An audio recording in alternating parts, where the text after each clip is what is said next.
महाराष्ट्रातल्या सुशिक्षित तरुणांच्या भावनांशी खेळणाऱ्या कुचकामी सरकार लाडक्या भावाची फसवी योजना घोषित करून लाभापासून वंचित ठेवण्याचा जाणीवपूर्वक प्रयत्न केला जातोय। महाराष्ट्राच्या यादी राज्य सरकारच्या अंतर्गत 25 लाख कर्मचारी काम करत होते, मात्र 1990 पासून अघोषित नोकर भरती बंदीमुळे ही संख्या 17 लाखांवर आणली आहे। राज्य सरकारच्या विविध खात्यांमध्ये 30% अधिक पदं रिक्त आहेत। स्थानिक स्वराज्य संस्थांमध्ये 40% न भरलेली पदं रिक्त आहेत।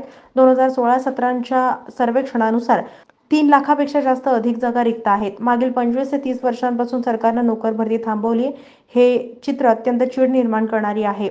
या तीव्र शब्दात निंदा युवा महासंघाचे केंद्रीय समिती सदस्य ॲडव्होकेट अनिल वासम आणि युवा महासंघाचे राज्य सचिव दत्तात्रय चव्हाण यांनी केली आहे। या शिष्टमंडळात ॲडव्होकेट अनिल वासम, दत्तात्रय चव्हाण, एसएफआयचे जिल्हा सचिव मल्लेशम कारंपुरी, अशोक बल्ला, बालकृष्ण मल्ल्याळ, शाह माडम आदींची उपस्थिती होती। यावेळी महासंघाचे अखिल शेख, इलियास सिद्दीकी, आसिफ पठाण, चंद्रकांत मंजुळकर, बालाजी गुंडे, अरुण सामल, विजय मराठी उपस्थित होते।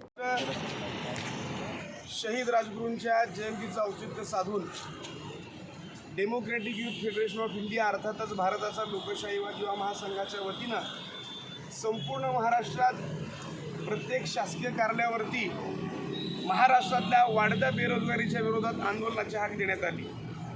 त्याच अनुषंगानं आज सोलापूर जिल्हा समितीच्या वतीनं सोलापूर जिल्हाधिकारी कार्यालय या ठिकाणी आम्ही आलो आणि इथल्या निवासी उपजिल्हाधिकाऱ्यांना आम्ही निवेदन दिलेलं आहे की आज महाराष्ट्रामध्ये सरकार आपलं पाप लपवण्यासाठी रोज एक नवीन योजना काढतायत की लाडकी बहीण असेल, लाडका भाऊ असेल, अशा योजनेनं सर्वसामान्यांचा फायदा झालाच नाही, पण उलट जास्त नुकसान झालेलं आहे। एकीकडे लाडका भाऊ म्हणता आणि लाडका भाऊचे जे निकष आपण बघितलो त्या निकषामध्ये लाडका भाऊ बसत नाही।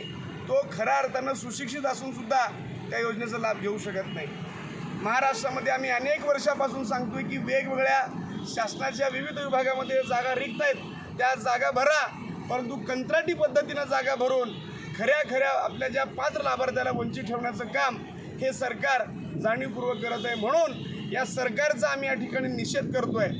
आज वाढती महाराष्ट्रातली बेरोजगारी पाहता तरुणांच्या देखील आत्महत्या होत आहेत, शेतकऱ्यांच्या आत्महत्या होत आहेत, याला जबाबदार कोण?